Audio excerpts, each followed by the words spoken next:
আলামিনের হাবিব জনাব মুহাম্মদুর রাসূলুল্লাহ সাল্লাল্লাহু আলাইহি ওয়াসাল্লাম বলেছেন, কিয়ামতের ময়দানে আল্লাহর কসম করে বলছি, সেদিন জাহান্নামীদের ভীষণ কষ্ট হবে আর জান্নাতীদের জন্য অত্যন্ত আসান হবে, অবস্থাটা খুবই আরামের হবে।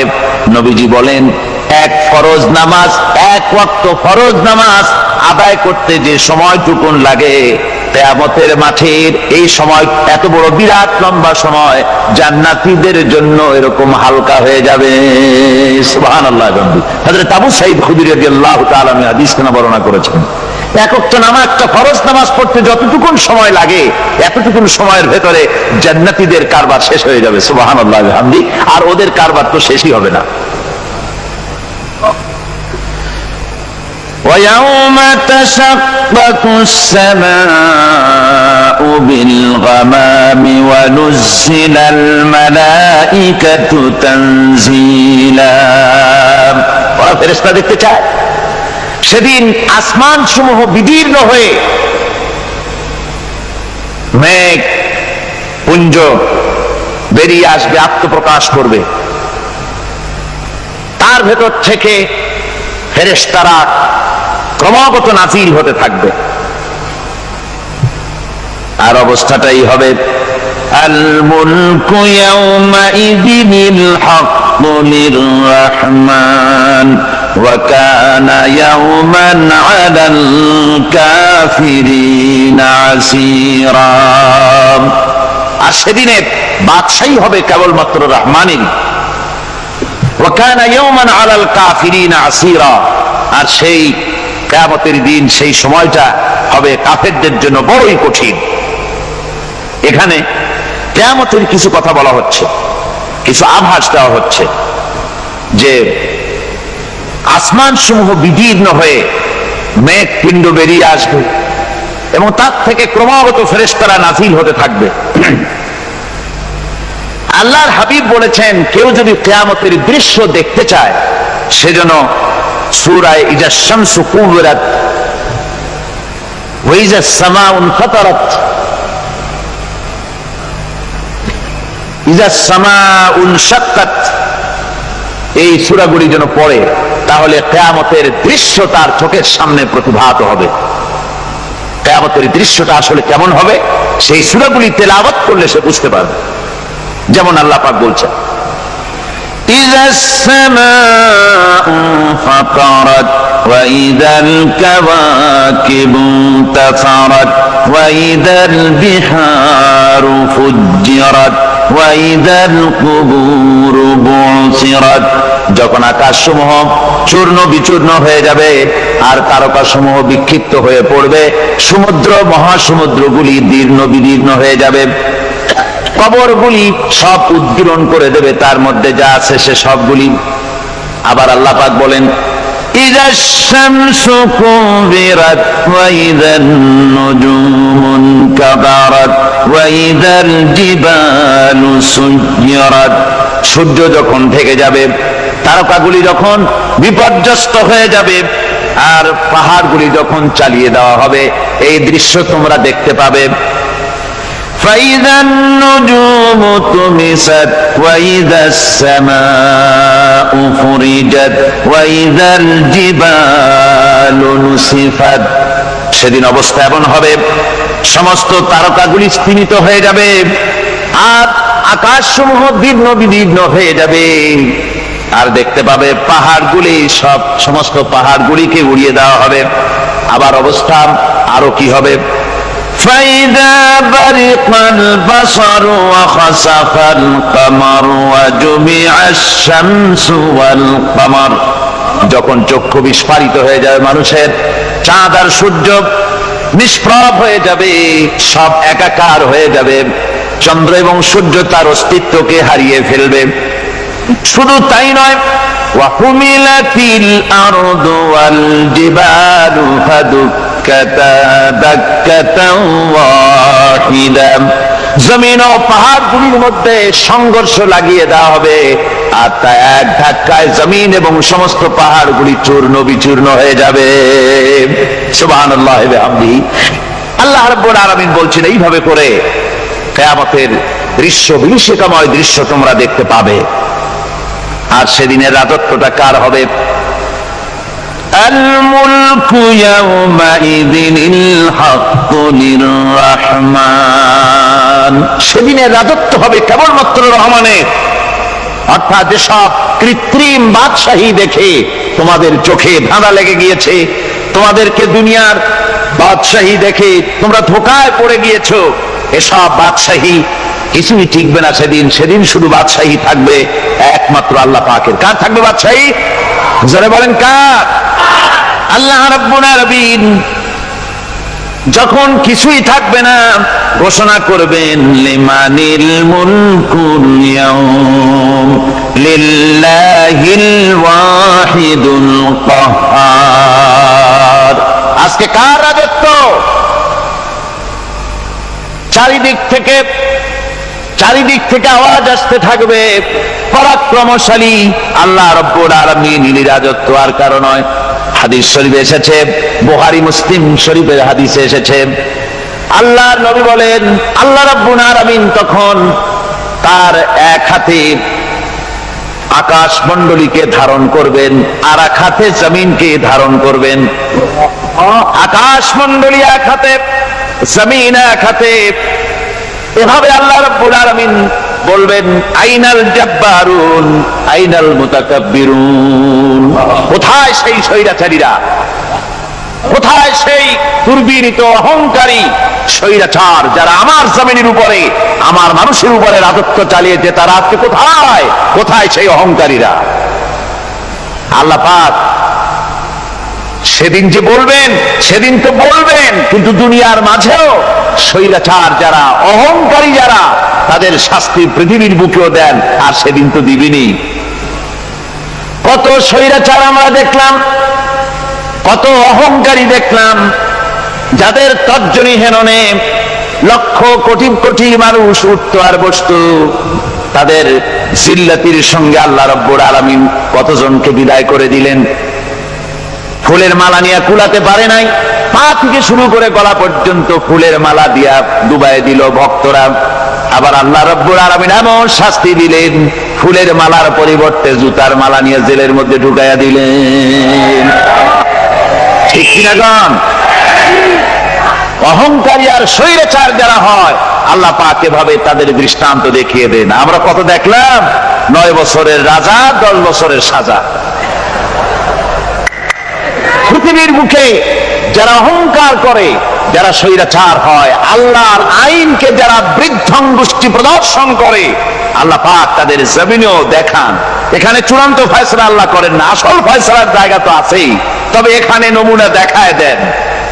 কিন্তু মুশকিল হচ্ছে, ইতিহাসের সবচাইতে বড় শিক্ষা হলো ইতিহাস থেকে মানুষেরা শিক্ষা গ্রহণ করে না।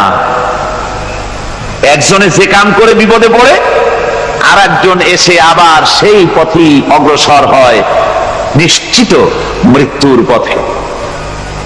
আমার বন্ধুগণ, আল্লাহ পাক বলছেন সেই দিন আমার রাজত্ব হবে, আর কারো রাজত্ব হবে না। ওয়াকানা ইয়াওমান আলাল কাফিরিনা আসীরা। আর ওই দিনটা, ওই কিয়ামতের দিন হবে কাফেরদের জন্য সবচাইতে কঠিন। সবচাইতে কঠিন হবে কাদের জন্য? কাফেরদের জন্য। কাফের কারা? কাফের হচ্ছে তারা যারা নাকি আল্লাহর আইনকে অস্বীকার করেছে, আল্লাহকে অস্বীকার করেছে, আল্লাহর আইনকে অস্বীকার করেছে। ওরা কি? কাফের। কুফর শব্দের অর্থ হচ্ছে গোপন করা। এই জন্য অন্ধকার রাতকে আরবিতে কাফের বলা হয়েছে, অর্থাৎ যা সব জিনিসকে অন্ধকার দিয়ে ঢেকে দেয়। তো কুফর হচ্ছে সেই জিনিস যা মহাসত্যকে ঢেকে দেয়, সত্যকে, মহাসত্যকে ঢেকে দেয় যেই জিনিস, সেটাকে কুফর বলা হয়। আর এই কাফের অন্ধকারে ঘুরে মরে, সে কোন আলোর খোঁজ পায় না। আল্লাহ রাব্বুল আলামিন বলেন, কাফেরদের কথা এখন শোনাচ্ছেন আল্লাহ পাক, ওয়াল্লাযীনা কাফারু আউলিয়াউহুমুত তাগুতু ইউখরিজুনাহুম মিনান নূরি ইলাজ যুলুমাত। যারা কাফের, যারা কুফরি অবলম্বন করেছে, তাদের সাহায্যকারী আর পৃষ্ঠপোষক হচ্ছে তাগুত। তাগুত বলা হয় সেই শক্তিকে যে শক্তি শুধু নিজেই আল্লাহর আইন অমান্য করে বসে থাকে না, বরং অন্যদেরকেও আল্লাহর আইন অমান্য করতে বাধ্য করে। ওদেরকে আরবিতে কি বলা হয়? তাগুত বলা হয়। আর এই তাগুতি শক্তি, এই তাগুত হয় তার সাহায্যকারী, যা তাকে আলো থেকে টেনে অন্ধকারের ভেতরে নিয়ে যায়। আর কাফের হচ্ছে আল্লাহ পাকের ভাষায় অর্থাৎ কোরআনের ভাষায় কাফের হচ্ছে সবচাইতে নিকৃষ্ট প্রাণী, সবচাইতে নিকৃষ্ট জীব। মহাসত্যকে যারা অস্বীকার করেছে, যারা আল্লাহকে মানে না, যারা আল্লাহর কোরআনকে মানে না, যারা ইসলামকে স্বীকার করে না, তারা সবচাইতে নিকৃষ্ট প্রাণী।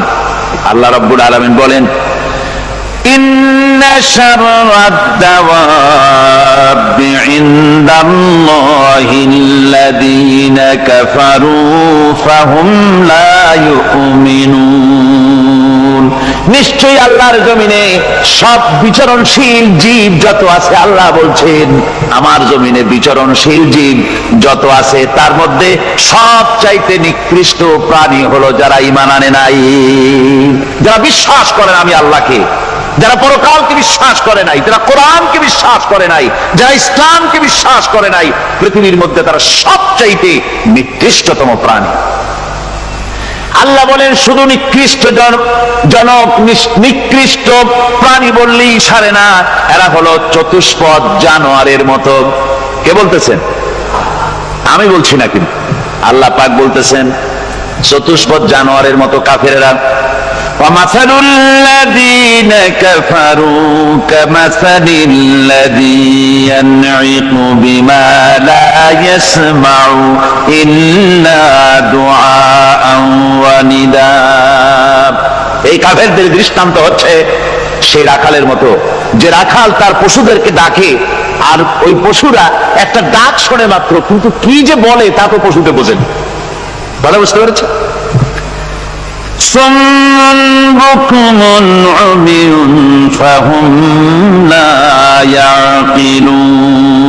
এরা বোবা, এরা বধির, এরা অন্ধ, এ কারণেই কোনো কথা বোঝে না। এরা চতুষ্পদ জানোয়ারের চাইতেও নিকৃষ্ট। যাদেরকে আমি আল্লাহ বলেন, যাদেরকে আমি চোখ দিলাম, চোখ থাকতে হক দেখলো না, সব দেখলো।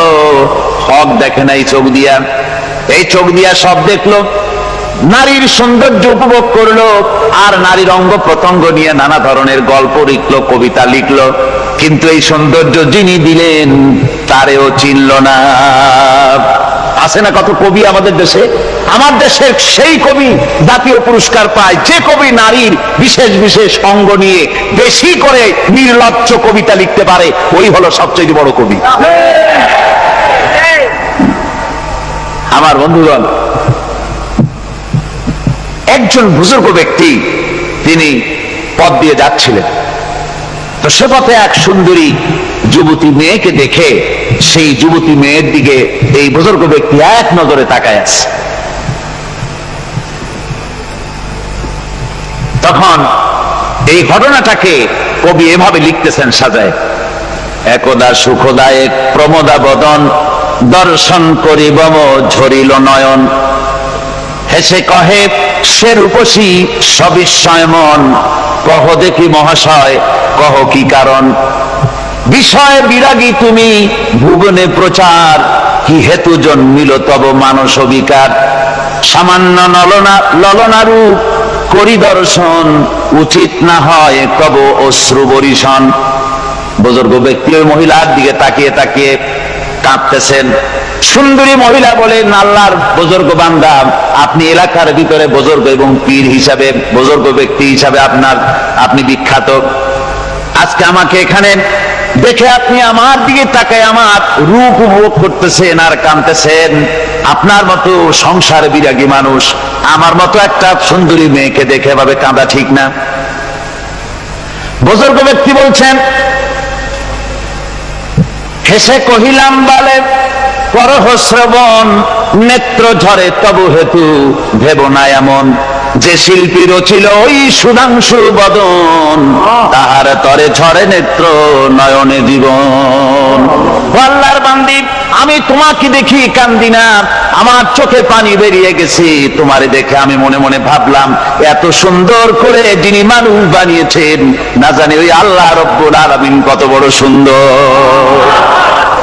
আমার ভাইরা, সুতরাং চোখ থাকতে ওরা আল্লাহ রাব্বুল আলামিনের কুদরত ওরা দেখে নাই, কান থাকতে কোরআনের আওয়াজ ওদের কানের মধ্যে ঢোকে নাই, বিবেক থাকতে আল্লাহর দ্বীনকে বুঝতে পারে নাই, চিন্তা করতে পারে নাই। আল্লাহ রাব্বুল আলামিন বলেন, উলাইকা কাল্লানাম, এরা হলো চতুষ্পদ জানোয়ার, বালহুম আদল, শুধু জানোয়ার না, জানোয়ারের চাইতেও নিকৃষ্ট। এমনই জানোয়ার, আল্লাহ বলেন শুধু জানোয়ার না, জানোয়ারের মতো শুধু খায় জনমের মতো। والذين كفروا يتمتعون ويأكلون كما تأكل الأنعام। এই কাফেরগুলির কাম শুধু ফুর্তি করা, গান বাজনা, নাটক, গল্প, এই সব কাজ তাদের। নামাজ নাই, রোজা নাই, আল্লাহর চিন্তা নাই, তাহাজ্জুদ নাই, পরহেজগারি নাই, শুধু গান আর নাচ। দেখেন না ফুর্তি। এই যে 1 জানুয়ারি রাত 12টার সময় আমার ঘুম ভেঙে গেল, এই যেখানে আমি ছিলাম, বিকট আওয়াজ। আমি মনে করলাম পাশের বাড়ি বুঝি ডাকাত পড়ছে। পরে বাড়িওয়ালা আমাকে বললেন যে ডাকাত না, বোধহয় এই নিউ ইয়ার সেলিব্রেট হচ্ছে, নতুন বৎসর উদযাপন হচ্ছে বোমা দিয়ে, শহরবাসীর আরামের ঘুম হারাম করে এগুলি করা হচ্ছে। এ তো গেল 1 জানুয়ারি। আর যখন আমাদের নিজেরটা যখন আসে, অর্থাৎ 1 বৈশাখ, তখন দেখছেন অবস্থা 1 বৈশাখে। এবছর আমাদের দেশে 1 বৈশাখে ঢাকায় যে দৃশ্য আমি টিভির মধ্যে দেখলাম, তাতে আমার মনে হয়নি যে 12 কোটি মুসলমানের দেশে রাজধানীতে এই দৃশ্য হচ্ছে। আমার মনে হচ্ছে এটা বুঝি কলকাতা অথবা অন্য কোন শহর হবে। আমি দেখলাম সমস্ত যুবক যুবতী, নারী পুরুষ, বিভিন্ন বয়সের লোক সব একসঙ্গে রাস্তায় নেমেছে, নাচতেছে। তার মধ্যে বুদ্ধিজীবী আছে, শিক্ষিত লোক আছে, সমানে নাচতেছে। আর তাদের মুখোশ পরা, বানরের মুখোশ, কুকুরের মুখোশ, শূকরের মুখোশ, ঘোড়ার মুখোশ, পাপী শিয়ালের মুখোশ, এই মুখোশ পরে এভাবে নাচতেছে। আমি চিন্তা করলাম, নববর্ষের সাথে কুত্তার মুখোশের সম্পর্ক কি? নববর্ষের সাথে পাপী শ্রীগালের মুখোশের সম্পর্ক কি? তাহলে ওরা কি বলতে চায় যে আগামী বছরটা আমরা কুত্তার ভূমিকায় অ্যাক্টিং করব, অথবা শ্রীগালের মতো ঝুট্টামি করব জাতির সাথে? তারপরে কি করলো? সকাল বেলায় যুবক যুবতী 1 বৈশাখ সূর্য উদয়ের আগে রমনা লেকের পাড়ে গিয়ে সব দাঁড়িয়েছে বাসন্তী রঙের শাড়ি পরে। তারপরে সেখানে দাঁড়িয়ে সূর্য উদয়ের পানে তাকিয়ে সকাল বেলায় ভাবে করজোর করে বলছে, এসো হে নববৈশাখ স্বাগতম হে। নববৈশাখ অলক্ষে বোধহয় এটা শুনে বলতেছে, বাবাজিরা আমারে ডাকতেছো, অপেক্ষা করো, আমি আসতেছি। আমারে ডাকতেছো, আমি আসতেছি, কোমরে গামছা বেঁধে আসতেছি, 225 মাইল স্পিডে আসতেছি, 30 ফুট উচ্চ জলোচ্ছ্বাস নিয়ে আসতেছি, নববৈশাখের মজা সাত টাকায়। আমার ভাইরা, মুসলমান নববর্ষ উদযাপনের সাথে মুসলমানের কিসের সম্পর্ক? মুসলমান যদি এই দিন উদযাপনই করে, তাহলে তাকে করতে হবে ফজরের নামাজ পড়বে। মুসলমান নববর্ষ উদযাপন করবে, ফজরের নামাজ পড়বে, তারপরে কোরআন শরীফ তেলাওয়াত করবে, দরুদ শরীফ পড়বে, আল্লাহর দরবারে হাত তুলে বলবে, রব্বুনা রব্বিন, একটি বছর পার করে দিলাম, নাফরমানি ছাড়া কিছুই তো করি নাই, বিগত বছরে যা করেছি মাফ করে দাও, আগামী বছরটা গোটা জাতি আর দেশের জন্য কল্যাণকর মঙ্গলময় করে দাও। এটাই তো বলা উচিত ছিল নাকি? বলে তা না করে, তা না বলে, বৈশাখের পরিচালককে না দেখে সরাসরি বৈশাখকে আহ্বান করা হয়েছে, আর বৈশাখ আহ্বান করার মজা জনমের মতো দেখাই দিয়েছে। আল্লাহ রাব্বুল আলামিন তাই বলেন, কাফেররা তাদের কাজ হলো শুধু খাওয়া, তারা এমন খাওয়া খায় জনমের মতো খায়। ইয়াকুলুনা কামা তাকুলুল আনাম, জানোয়ারে যেমন খায় ওই রকম খায়।